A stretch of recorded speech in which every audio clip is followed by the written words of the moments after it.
Hey y'all, well, this is the second segment that I've done on vintage cameras, which is a little offshoot from my main channel, and hope y'all find this interesting. Today we're going to be doing early Pentax, and by that I mean pre-1960. And you can't talk about early Pentax without also talking about Sears Roebuck, who brought these models into the US under their own Tower brand, which is what these three are and one of these is. And in Japan, these were sold as Asahiflex, but in the US, they were sold as just a tower. And there was a 23, a 22, and a 24. And we'll get into the differences of those. And then in 1958, same time they were selling the 22 and I think the 23. I think they had dropped the 24 at that point and replaced it with the 22. Which seems kind of weird. But yeah, Leica did the same thing. The later version of the M's had a lower number, so I guess that was just kind of a common thing back then. Anyway, the same time they were selling these, they introduced the Tower 26, which was the OG Pentax SLR. And we'll get into that later on in the video. These little ones are M37 mounts, which have a 37mm thread, and there was a very limited number of lenses. They had a 100mm and a 135. They also had a 83mm f1.9, which is a really rare lens and something I don't have in my collection yet. I'm not sure I'm ever going to deal with that because I do have the M42 mount of that also rare lens, which we'll get into when we start covering these. So, as you can see, this is some really early stuff. This was just the beginnings of the Japanese cameras into the US market. And Sears really was kind of the forerunner on bringing these Japanese cameras in front of the American public. And there's another camera that they brought that we'll cover in another video that was a rangefinder. It's a really awesome camera too. But for now, we're going to stick with the Pentax family. And one of the reasons I got kind of obsessed with these tower cameras, my dad used to work for Sears Roebuck. And so there's that whole kind of family, relationship or history as part of my camera collecting hobby. And so I've kind of enjoyed diving into collecting these tower cameras. I've got the Sears specialty catalogs from that era that shows what was available and that kind of thing, and that really helped me kind of fill out my collection on what was even available at that time. And I'll show you some pictures out of these catalogs too, which I think is very interesting. So let's get into doing some close-up videos of these cameras and their features and the differences between them and the timeline. And we'll go through these M37 cameras and then go into this pair of early SLRs with the eye-level prism, which pretty much established what film cameras or 35mm SLRs were going to look like from then on. So we're going to start off with this little Tower 23, and I've identified this as a late 1954 through the spring of 55 version. The earlier ones, the lens, this part in here would have been chrome.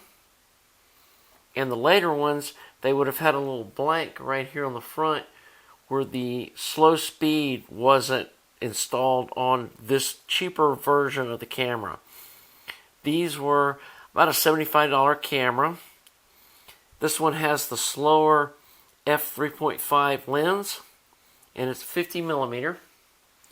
And as you can see, it's got a little rangefinder window here for eye-level viewing, but then it also has, in the SLR part, it has this waist-level finder, which you can look through there and see the image through the lens. It's got a little magnifier that pops up to help you with focusing.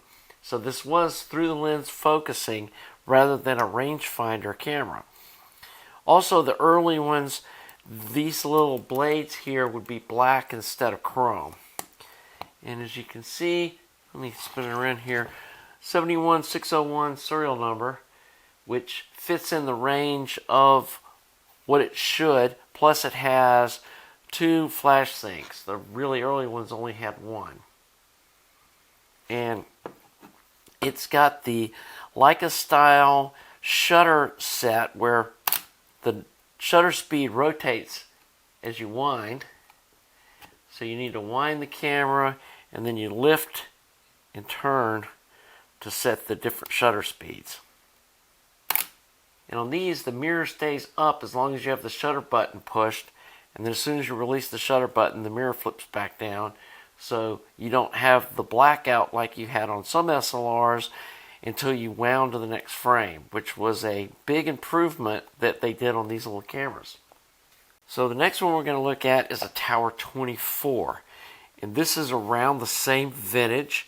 I think this is a slightly later one, but it still doesn't have the blank off here, and the serial number does still fit in the range of a 1954 through spring of 55. But as you can see, it's a couple of thousand further down the range. This is the Tower 24. This one has the faster f2.4 58mm lens. And again, this one's black in here. And on this one, this trim's black. Where on the really early ones, all that was chrome. I don't believe that they had this lens, though, before this model. And it functions the same way. Winds. You set the shutter speed here. And it goes down to a 25th of a second plus bulb. There's no slow speeds on this camera. And it has the same little opening thing here for you to focus through. On the bottom, it does have this release lever that releases the film so that you can wind it, and this little thing pops up to make it a little easier to turn, and then sits back down. And this little part will come off as well, and you can put a cable release with external threads that would screw onto that part to have a external cable release in case you had a tripod for time exposures. So the last one I have in this series is the top-end model, the Tower 22. And on this one, it does have slow speeds here on the front. And it also came with the faster 58mm f2.4 lens. It's got the same focusing system with the external finder for eye level shooting. And then you focus through here first. And then, let's see, I'm trying to remember if the slow speeds work with this camera. Sometimes these older models, it goes down to a half a second, and let's see if we get lucky here today. There it goes. So, yeah, got your slow speeds here. Like, see here, you set it to this 25 to a half a second, and then it's got a 1/5 of a second, a 1/10 of a second, or a 25th, and then obviously it's got the higher speeds as well. It goes up to 500th of a second, which back then was a pretty fast shutter speed. So let's look at the lenses that were available for these cameras. There weren't a whole lot of them.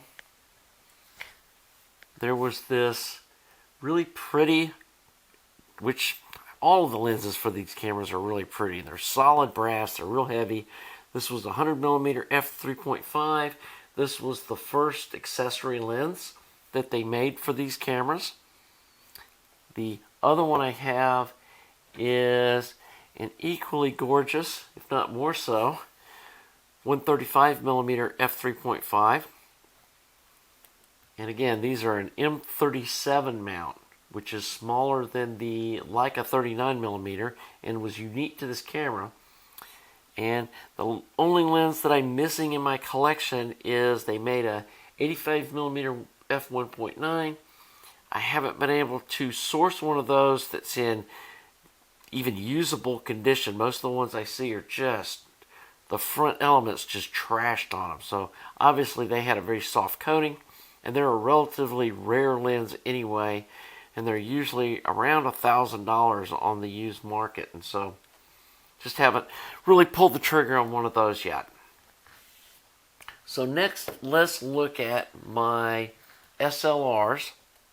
We have the Tower 26, and it came with this same 58mm f2.4, and this was before they had the automated aperture.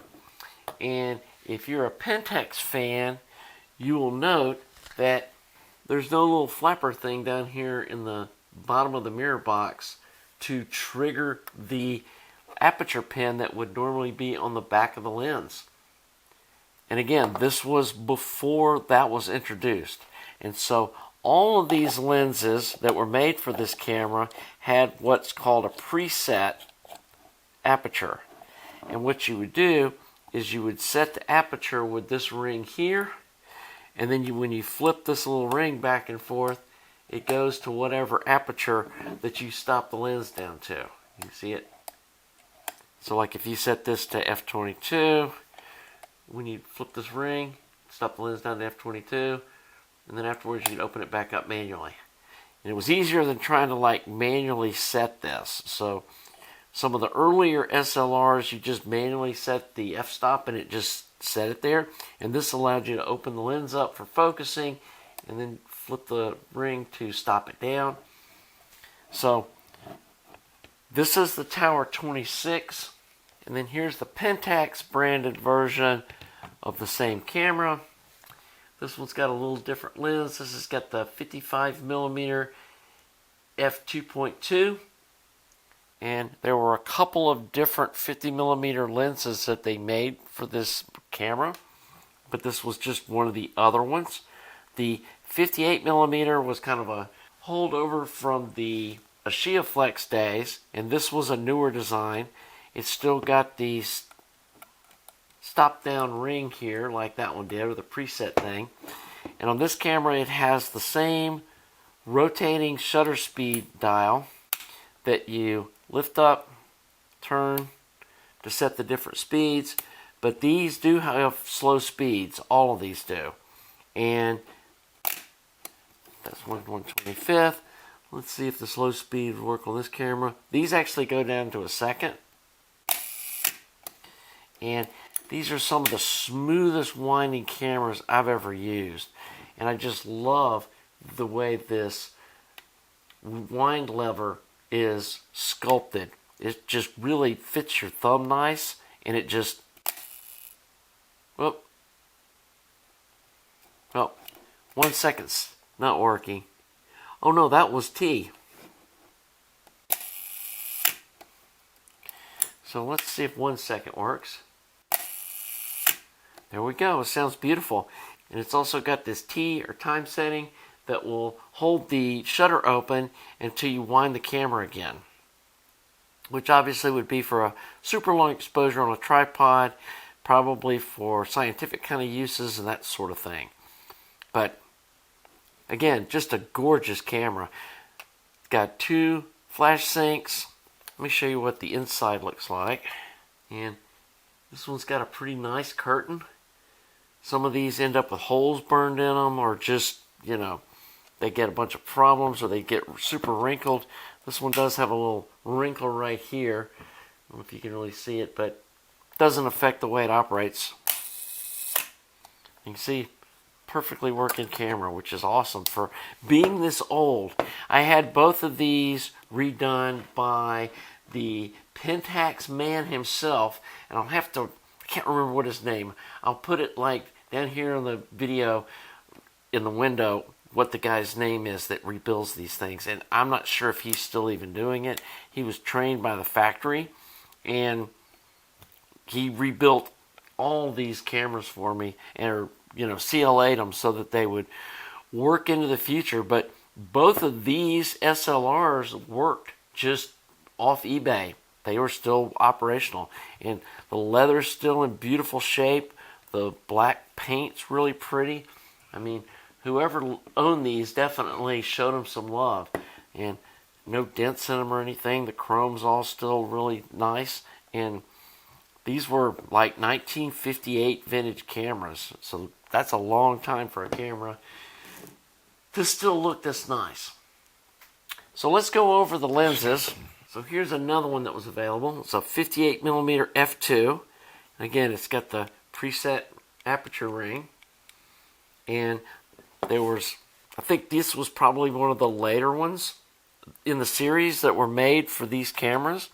And then after this, they all had the automatic aperture button on them, which if you want to use one of those on these early cameras, it's kind of a pain because it doesn't do this little quick stop down ring here that makes these so much easier to use on these cameras. These lenses are also really great to use on adapters, and that's one of the reasons they've gotten kind of rare and expensive is the people that shoot these lenses on adapters on mirrorless digital cameras have learned that these preset lenses make shooting a lot faster and easier.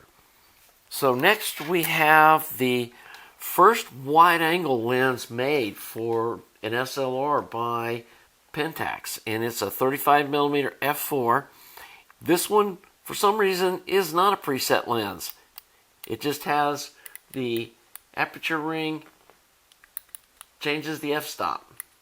It's kind of hard to see probably down in there, but you can see how small the rear element was. This was a super early wide-angle lens, not the sharpest knife in the drawer. The later f3.5 was better optically, but I wanted to have this early lens to go with my collection of these early preset Pentax lenses. Next we have the 100mm f2.8, which is a really nice lens. It's got beautiful bokeh or out of focus. It's also has the preset thing going on with it, which makes it great for use both on a mirrorless and on these early Pentax cameras.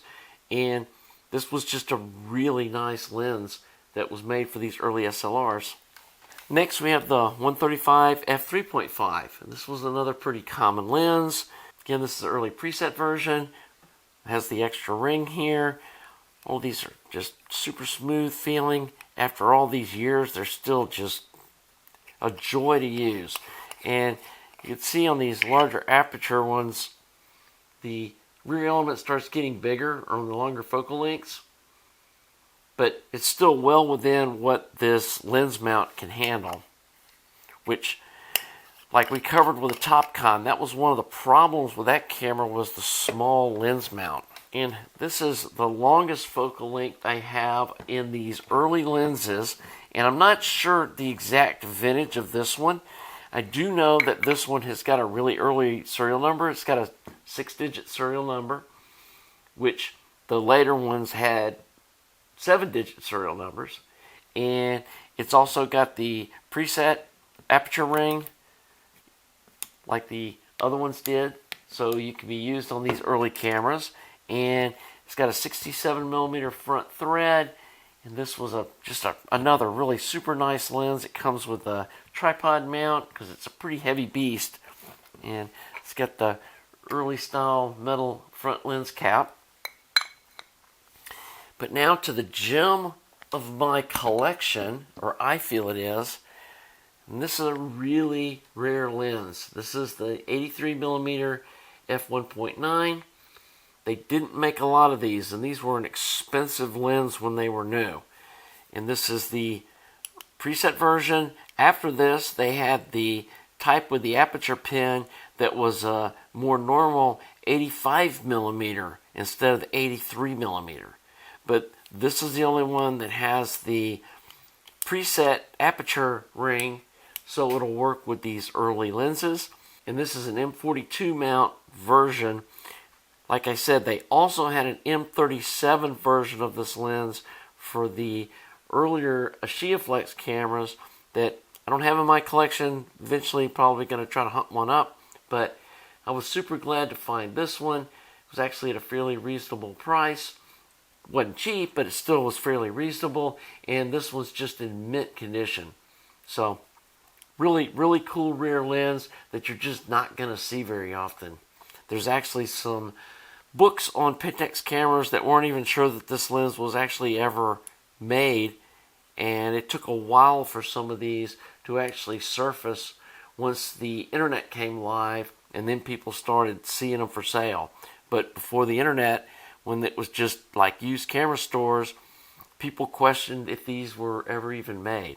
So, kind of go over here real quick too. Here's some of the lens caps for the early Asahiflex cameras. And then they kind of moved on to this style. Here's a little plastic one.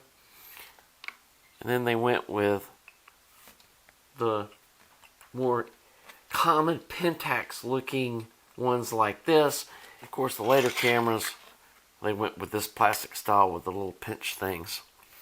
And then I do have a couple of original OG Pentax filters. This is a super early one with the chrome trim. That's a nice orange color for black and white use. And that kind of wraps up the video here on my early Pentax stuff. And let's wrap it up here. Well, I hope you found this segment on early Pentax cameras interesting. Kind of hard information to find. A lot of people focus on like the Spotmatics and the whole, series that started in the 1960s. You don't see a lot about these really early SLRs, and especially about these Asahiflexes. And it did take me a while to collect all these preset lenses that were designed around these SLRs. And at some point I'm probably going to try to fill out my M37 collection with that last lens. But like I said, they're really rare. Haven't seen many of them. And when I do see them, they're in really bad shape. I think the front coating on the first element was really soft, because all the ones I've seen, the front element looks like a ice skating rink. And so kind of holding out till I find a nice one. But anyway, if you enjoyed this camera collection kind of video segment on my channel, please like the video. Please comment below on, if you're enjoying this, and if you want to see maybe the next kind of range of these cameras, or go back in time and do some early Leica stuff, or, I do have some later stuff too, but I think this early stuff is more interesting to me as far as doing videos on, and there's not a whole lot of this content on YouTube. So again, if you enjoyed this, please like the video, comment, subscribe to the channel. Thanks to all you Patreon folks, and also you folks that make donations to my website. They keep the channel rolling. And until next time, have a nice day.